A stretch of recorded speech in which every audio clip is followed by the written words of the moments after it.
There are moments in life that don't come with thunder or sirens, just silence deafening and final. The moment I became a burden in my daughter's eyes didn't come with an argument. It came through a phone she forgot to hang up. And in that quiet betrayal, something in me, something old, loving, and proud quietly broke. My name is Frank Morgan. I'm a retired construction engineer, a widower, and, until very recently, a father who believed he had raised a daughter with a good heart. I live alone in a house on the outskirts of Victoria, British Columbia, a house I built with my own two hands in 1999. Every nail, every board, every inch of insulation, I laid it down with Margaret by my side, lemonade in her hands, baby Lauren in her belly. We poured our dreams into the walls of that house. For 25 years, it wasn't just a home, it was a love story, set in wood and stone. After Margaret passed from cancer, silence took up residence. I learned to live with the quiet. I kept the house tidy, tended the garden she once adored, made tea in the mornings just for the scent of it. Even though I rarely drank more than a few sips, my days became soft and predictable. Until that night, Lauren called, as she usually did once or twice a week. Her voice was warm, caring, familiar in a way that made my chest ache. "Hi, Dad," she said. "Just wanted to check in. Did you eat dinner? You know you can order groceries. Now I showed you the app. Remember?" I told her I was fine, that I'd had leftovers, that I might watch some news after our call. I didn't mention I'd spent the last hour staring at the photo of Margaret on the mantle, or that the house had felt heavier lately, like it was grieving too. "Ethan and I are wrapping up the trip tomorrow," she added. "I'll call you again once we land." "I love you, sweetheart," I said, and I meant it, with every cracked, tired fiber of my being. "I love you too, Dad."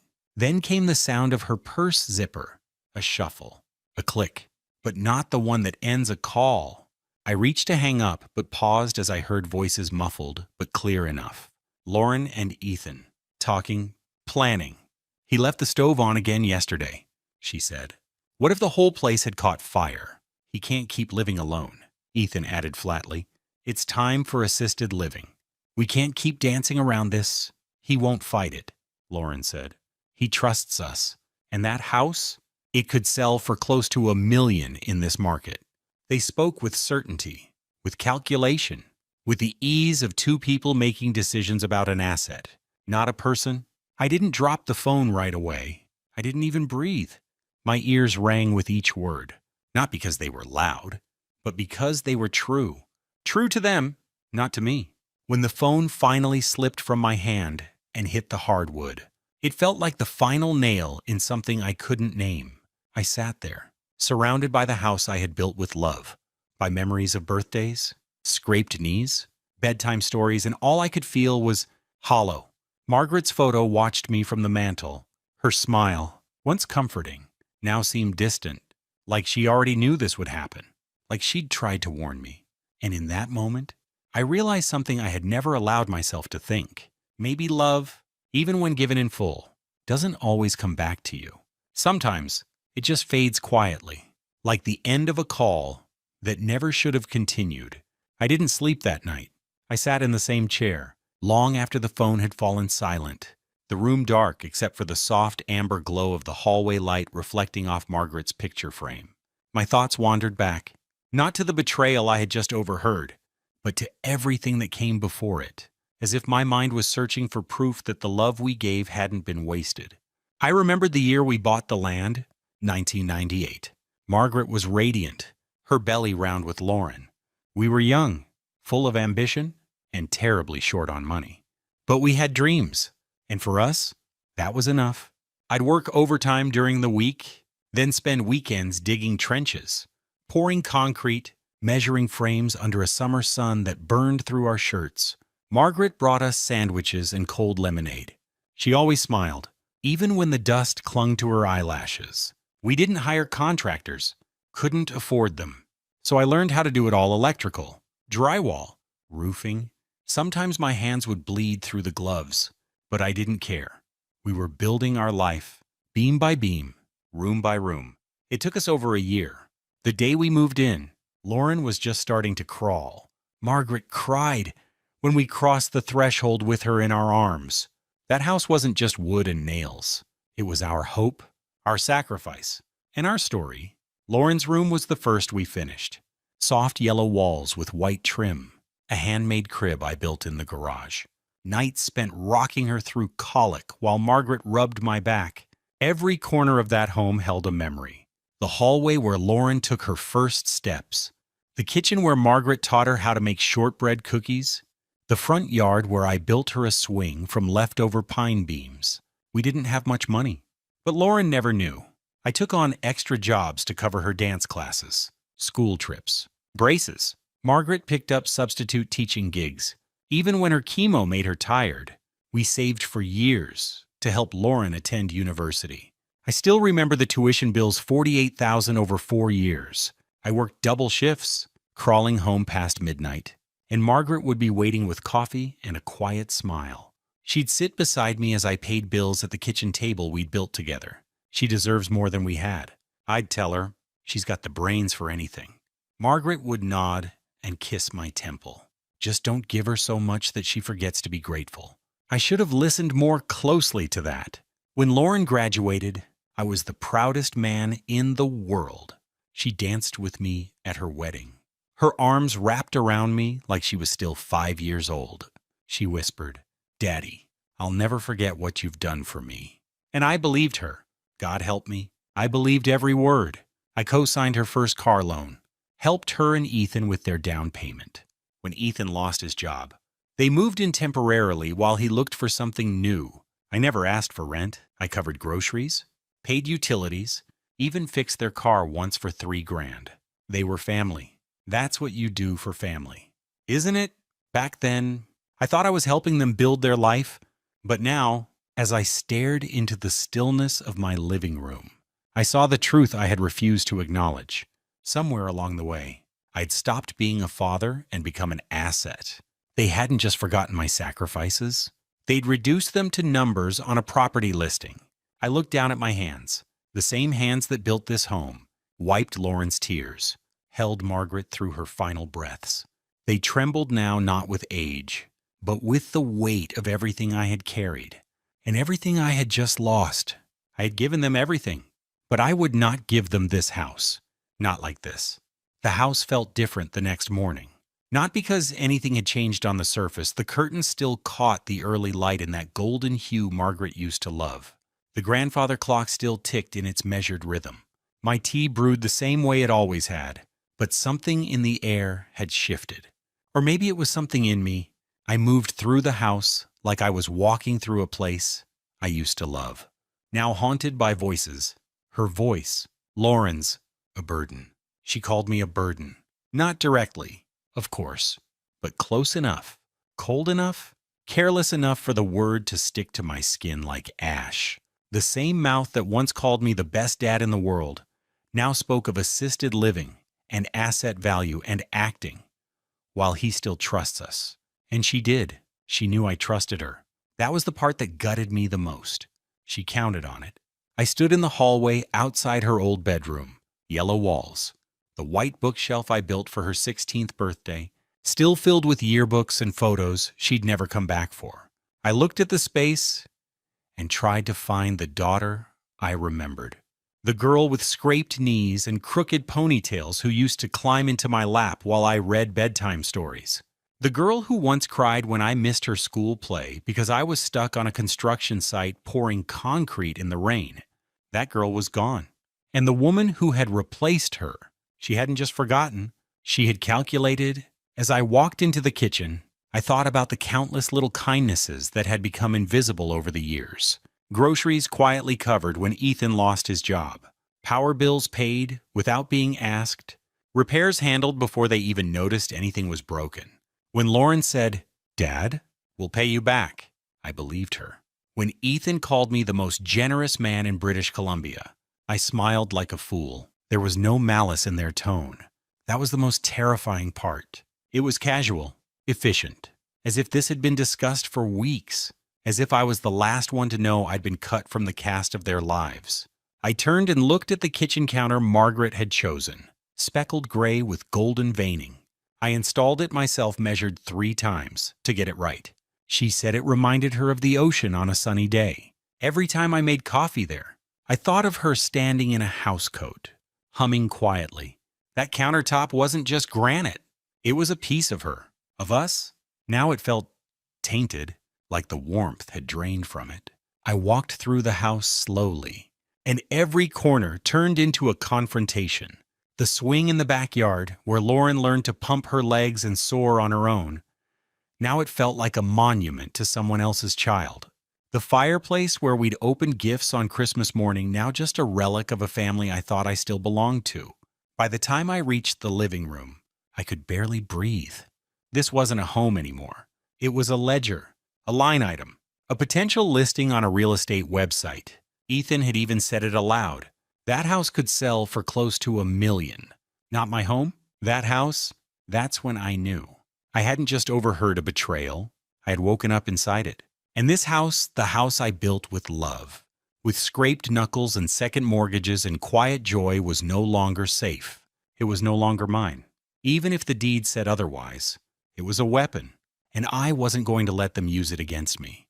Once I stopped seeing the house as my sanctuary, it became something else, something strategic. A line had been crossed, and though my heart ached, my hands were steady. The next morning, I pulled out a business card from the back of my desk drawer. Todd Fisher, real estate attorney. Margaret had made me meet with him a few years before she passed. Just in case, she'd said. Back then, I thought it was unnecessary. Now, I realized she had known something I didn't grieve as unpredictable. But betrayal can be prepared for. I called Todd's office. His assistant remembered me, Mr. Morgan, from the house on Deerfield Lane. That's right, I said, I need a consultation. Discreetly, he saw me the same day. Todd hadn't aged much since we last met. Mid-50s, graying at the temples, with the calm eyes of someone who has heard every kind of family disaster. I explained what had happened, every detail from the overheard call to the tone in Lauren's voice. He didn't flinch. When I mentioned their talk of selling the house, he leaned forward. Is the title in your name only? He asked. Yes. Margaret and I held it jointly, but when she passed, it transferred entirely to me. Then let me be very clear, Mr. Morgan. Your daughter and her husband have absolutely no legal claim. They cannot sell it. They cannot force you to do anything. The relief that swept over me was not joy. It was permission. I wasn't crazy. I wasn't helpless. I wasn't theirs to manage. Let's say I wanted to sell it myself, I said quietly. How fast could that happen? Very fast, he said. Especially in this market, we'd want a clean, cash-ready buyer. I can help with the legal end. But you'll need a realtor, I nodded. And later that afternoon, I searched online. I compared testimonials, reviews, credentials. Just like I used to review suppliers back when I managed crews and materials for bridges and buildings. I didn't want flashy, I wanted reliable. One name kept coming up. Brian Connor. Mid-40s, professional, responsive, excellent with private sales. I dialed his number and got a cheerful voice. Brian Connor speaking. How can I help you? Mr. Connor, I said. My name is Frank Morgan. I'm interested in selling my home quietly and quickly. He asked me some preliminary questions. Location, size, condition. When I mentioned I was the original owner and had done all the maintenance myself, his tone sharpened. That's exactly what buyers are looking for, he said. Homes with care and history. Do you mind if I stop by tomorrow to assess it? Tomorrow's perfect. I spent that evening walking through the house with new eyes. Not as a man about to lose something, but as a man about to reclaim something. I tidied, dusted, polished the brass fixtures Margaret had picked. I didn't do it for the sale, I did it for her. She deserved a proper farewell. The house deserved to go out with dignity. Brian arrived on time, neatly dressed, professional, confident, without being arrogant. He walked through each room like he was studying a piece of craftsmanship. You weren't kidding, he said, running his hand along the oak banister. This place is in immaculate condition. I built it for someone I loved, I replied simply. He didn't ask questions about my family, and I was grateful. He focused on the value, the logistics, the timing. When he finally sat at my kitchen table with his tablet, he said, "Given the market and condition, I'd suggest listing at 970. I already know investors who'd make a cash offer within days. Let's do it," I said. That night, I sat at the table Margaret and I once gathered around with our daughter, now cluttered with contracts and signatures. I didn't feel triumphant. I felt certain they had taken me for a burden. But I was still a builder, and now I was building something else my own way out. The house had been appraised, the paperwork initiated, and the plan was in motion. But it didn't feel like a victory. It felt like cleaning up after a storm, methodical, necessary, and quietly painful. I started in the hallway closet, where Margaret kept our winter coats. Hers still hung there, lavender wool with the buttons she loved. I ran my hand down the sleeve, then folded it carefully into a box I labeled Keep. Not for the next place, but for memory. I wasn't ready to let go of her scent, faint as it was some mix of peppermint, tea tree oil, and old books. Each room became a ritual. Not rushed, not emotional, either, just quiet. I sorted through family albums, Margaret's recipe box, Lauren's old trophies and report cards. There were pictures. I kept one of Margaret in the garden, sun on her face, dirt on her gloves. One of Lauren at age 7, asleep on my chest during a thunderstorm. There were others I packed away without looking.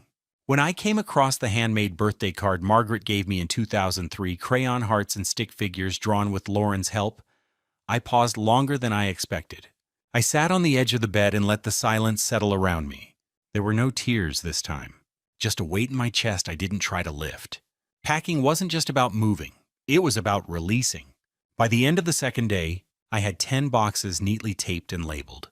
Photos, clothes, kitchen essentials, personal items, everything else I left behind.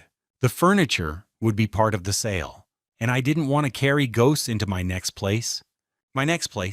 Sunset Grove wasn't luxurious, but it was dignified.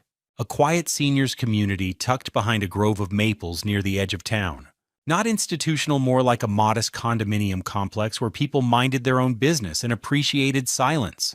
The building had an elevator, a small library, and a shaded walking path that curved past a community garden. The unit I chose was on the 3rd floor, 1 bedroom, open kitchen, lots of natural light. Margaret would have liked the view west-facing, catching the last warmth of every sunset. Moving day came faster than I expected. I hired a discreet service, 2 polite young men in matching polo shirts who didn't ask questions. They handled the boxes with care, nodded when I gave instructions, and wished me well as I handed them their check. Once everything was in place at Sunset Grove, I went back to Deerfield Lane one last time. I walked from room to room, not to double-check anything, but to say goodbye. In the kitchen, I touched the edge of the counter one last time. In the living room, I straightened a curtain. At the top of the stairs, I paused and took a breath. Then I walked to the front door, where a small toolkit sat waiting. I changed the locks, both the front and back doors, not because I was afraid, but because it was mine to do. Next, I set up a discreet security camera tucked behind the ivy near the porch. It connected to my phone. I tested it twice, adjusted the angle, then stepped back and nodded. That was the builder in me. I didn't like loose ends. Finally, I took a thick envelope from my jacket pocket. Inside was a letter, written in my own hand, not out of anger, but out of necessity. I placed it gently on the hallway table, propped up with a polished stone Lauren once gave me on a trip to Tofino. I don't know if she remembers it, but I did. The letter read, "Lauren, if you're reading this, then I'm gone by my own choice and not under pressure. You may be angry. That's fair. But you should know that trust, once broken, cannot be repainted like a wall. It stains deeper than that. You saw this house as something to inherit. I saw it as a memory of love, of work, of your mother, of you. I wish you well, but I will not be used. I still have dignity, and I choose to protect it." "Dad?" I stood in the doorway, took one last look, then closed the door behind me, not with sadness, but with resolve. The house I had built was no longer mine, Not emotionally, not spiritually, but the life I was about to build, that was mine again. 3 days later, Lauren and Ethan pulled into the driveway on Deerfield Lane in a sleek rental SUV, their vacation tans still fresh, sunglasses perched on their heads. Expressions relaxed until they reached the front door. The key didn't work. Lauren jammed the key into the lock for the third time, twisting hard. Nothing. She stepped back, breathing heavily, brows furrowed in confusion. He changed the locks, she muttered. Ethan tried his key, more forcefully. Still nothing. What the hell is this? They exchanged a look, half confusion, half unease. The door, which had always opened with ease, now stood as a barrier, one they hadn't expected. Lauren spotted the envelope on the entry table. Through the glass, her name, bold and unmistakable, propped by a smooth stone. Her stomach dropped. They rushed to the side door, still unlocked. Inside, the house was eerily pristine, cold, empty. Too clean? Lauren snatched the letter. Her fingers trembled slightly as she opened it. She began to read, lips moving, eyes scanning quickly. With each line, her face drained of color, then flushed with red. Ethan leaned in. Well? She didn't answer. What's it say? He repeated, voice sharper. She shoved the letter at him, as if it burned her fingers. Read it. He took it, eyes narrowing. As he read, his nostrils flared. You may be angry. That's fair. But you should know that trust, once broken, cannot be repainted like a wall. I will not be used. I still have dignity, and I choose to protect it. Ethan crumpled the letter in his fist. Unbelievable. He spat. He's seriously playing the victim now. He heard us, Lauren said, voice cracking. The phone must have still been on. He heard everything. Ethan turned away. Pacing? So what? That's what this is about. We were trying to help him. No, Lauren snapped. We were trying to get the house. Her voice cracked again.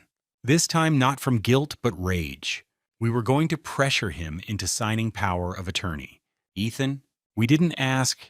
We decided because he's not capable of living here anymore, Ethan shouted. He could have set the damn place on fire. Lauren stared at him. You weren't worried about fire. You were looking up condos downtown before we even called him. Ethan turned on her. And you didn't stop me. You agreed? Don't stand there pretending you were some noble daughter. Her face flushed. I trusted that he'd just go along with it, like he always did. Exactly. Ethan's voice rose. That was the plan. We make the decision, sell the house, move on. Done. Silence fell. For the first time, the truth sat between them, ugly, undeniable. They hadn't been trying to help. They hadn't acted out of love. They had made calculations. The man who built this house, who raised Lauren, who buried his wife alone, had been reduced, in their minds, to a logistical inconvenience with equity. Lauren sank into the armchair, the same one her father used to sit in to read bedtime stories. He was never going to give it to us, she whispered, because he didn't want to. Ethan barked. He left. He changed the locks. He left a damn letter. What kind of father does that? Lauren looked at him, suddenly hollow. The kind who finally figured out what his daughter had become. They didn't speak after that. The house offered nothing now. No warmth. No forgiveness. Just silence. And one truth, as sharp and permanent as the keys that no longer worked. They hadn't lost the house. They had lost the man who made it a home. The soft chime of emotion alert blinked on Frank's phone. Front porch activity detected. He turned his head slowly, placing his teacup down on the small oak table in the corner of his new apartment. The screen lit up with a familiar scene, his old front door, polished brass handle catching the afternoon light. And just beyond it, Lauren and Ethan, they were trying their keys. Frank didn't move. He simply watched. Lauren tried first, then looked confused. Ethan took over, more forceful, impatient. Frank saw the moment realization hit. The locks were changed. He saw Lauren's shoulders tense, Ethan's jaw set. And then, through the wide hallway window, he watched Lauren notice the envelope. She stared at it like it was something foreign, something dangerous. Frank saw her pause. Her eyes widened. Then the camera lost view. He leaned back, sighing quietly, not in relief, not in satisfaction, just the kind of sigh a man lets out when he sees the end of something arrive exactly as he knew it would. He didn't need the audio. He knew exactly how that conversation would go. He could imagine the lines, the blame, the cracks, the excuses dressed up as concern. But even through the glass of a screen, what struck him most was their faces not angry, not broken, just entitled. Not once had they hesitated before trying the door. Not once had Lauren looked around and thought, maybe I shouldn't have done what I did. Maybe he heard more than I meant to say. Frank closed the app and let the phone rest on the table. The room around him was small but warm. The late sun filtered through soft linen curtains, casting gold across the walls. His new space smelled faintly of lavender and old wood. Margaret would have liked it. There was a simplicity to this life. No grand staircase, no long hallways, just enough room for what mattered. He sat in silence for a while, letting the moment settle. He wasn't angry. He'd carried enough of that in his life. He had laid brick and steel across decades, buried a wife with his own hands, and built a home that he thought would protect his family from the world. He never expected he'd have to protect himself from them. But he wasn't bitter, just tired. What hurt wasn't what they had done, it was what they hadn't. They hadn't listened. They hadn't paused. They hadn't remembered. Lauren once looked at him like he could fix anything. A broken toy, a skinned knee, a bad grade. But over time, that look had changed. It became expectation, then impatience, then, slowly, absence. And now she looked at him the way people look at a liability. Frank stood and walked to the window. From 3 stories up, the maple trees looked like fire orange, red, yellow. A breeze stirred their branches. The season was changing. He thought about calling her, just to say goodbye, just to explain that this wasn't revenge, it was self-preservation, that he still loved her. But love without respect was like a roof without beams. Eventually, it collapses, but he didn't pick up the phone. Some lessons can't be spoken. They have to be lived. He watched as the leaves danced in the wind, and he wondered when exactly it had all begun to shift. Maybe when Ethan moved in. Maybe when Margaret passed. Or maybe it had been years coming layer upon layer of quiet neglect disguised as normal life. He didn't hate Lauren, but he did mourn her. He mourned the little girl who once drew him stick-figure family portraits, who once said, "Don't worry, Daddy, I'll always take care of you." He believed her. And maybe that was the problem. Trust is a gift, and he had given it freely. He sat back down, picked up his journal, and opened to a blank page. He didn't write much, just a single sentence. Letting go is not the same as giving up. Sometimes, it's the only way to stay whole. Then he closed the book and made himself another cup of tea. Outside, the wind picked up. And inside, for the first time in a long time, Frank felt peace. It's been 3 weeks since I moved into Sunset Grove.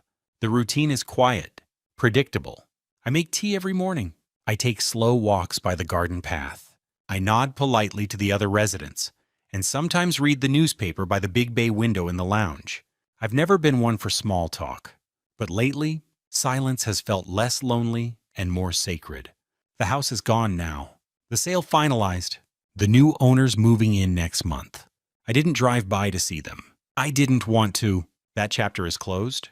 People ask me if I regret it, if I miss it, and the truth is, I miss Margaret. I miss her voice in the kitchen, her laughter over burnt toast, her soft prayers before bed. But I don't miss the house, because the house was only full when she was in it. Without her, it became an echo chamber. And when Lauren saw it as inheritance instead of memory, I knew it was time to let go. Letting go wasn't easy, but it was necessary. I've spent most of my life building structures, a family, a future.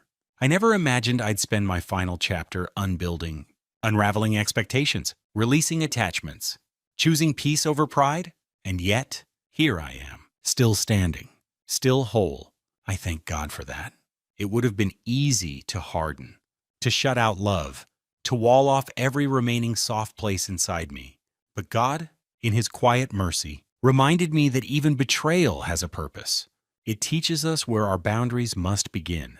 and who we are without the applause. Sometimes the people we raise don't become who we hoped, and that's not our failure. That's their journey. Lauren is not a villain. She is my daughter. She made choices, and so did I. I don't hate her. I simply released her. I pray for her now, not for her return, but for her awakening, that she'll one day see her reflection clearly and find her way back to compassion. Not for me, for herself. Forgiveness is not a doorway I leave open. It's a window I keep clean. If she knocks, I will hear it, but I will not stand by the door waiting, because life is short and peace is costly. It took me 74 years to understand that love must have boundaries, that kindness must come with discernment, and that sometimes the greatest act of love is leaving. I sit now, writing this with the sun setting beyond the trees. The sky is a wash of gold and rose, softening into indigo. Wind stirs the chimes outside. They sound like Margaret's voice when she hummed. I close my eyes, and I say, quietly, "Thank you, Lord." Not because things went how I wanted, but because I finally stopped pretending they would. God doesn't promise us comfort. He promises us presence. And here, in this small room with its quiet walls and modest view, I feel Him more than I ever did in the big house. I found a different kind of wealth, a slower rhythm, a gentler faith, a deeper stillness. And if you're hearing this, whoever you are, wherever you are, let me offer this. If love begins to hurt more than heal, let go. If your worth is questioned by those closest to you, step back. And if you've built your life around people who see you as useful, not beloved, choose yourself, choose peace, choose God, because dignity is holy and peace is the kindest goodbye. If this story touched, you share it. Not for me, for someone else who may need to hear. You're not alone. Your value doesn't fade with age, and it's never too late to choose yourself.